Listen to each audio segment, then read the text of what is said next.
it does also seem like there is maybe a reluctance by a lot of fans and media to acknowledge that Clark's stardom was helped by what others built in women's basketball throughout the decades before her.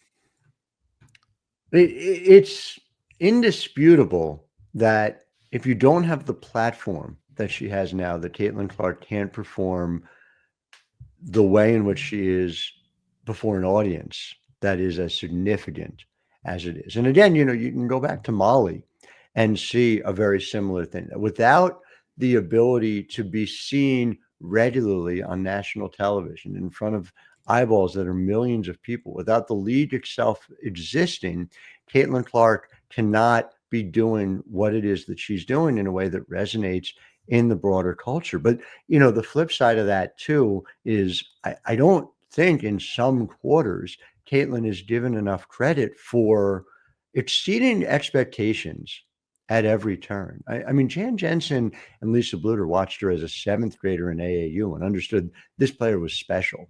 But even until she gets to Iowa, I asked them about this. Did you know what you had?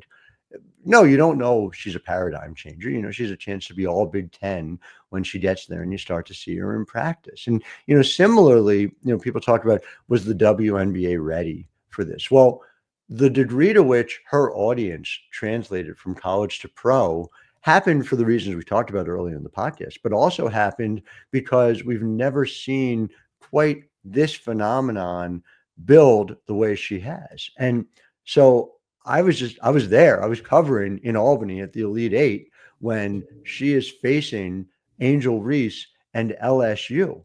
And that was a game that was promising to have eyeballs, but she could have gone out and shot 3 for 15 and Iowa loses. But that's not what happened. In front of the biggest audience to date, she was able to go out there and score 41 points. Again, against South Carolina as a junior in the Final Four against an Aaliyah Boston-led team. That Dawn Staley team was undefeated. One of the best teams I have ever seen. at the collegiate level.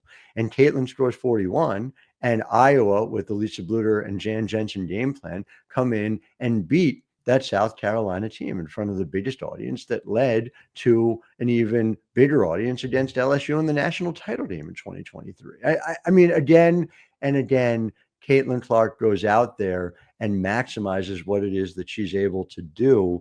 And so, yes, it's not possible without the Trailblazers who get her there. It's also not possible if, I mean, God forbid Caitlin Clark got injured in a way that derailed her for an entire year instead of a couple of weeks.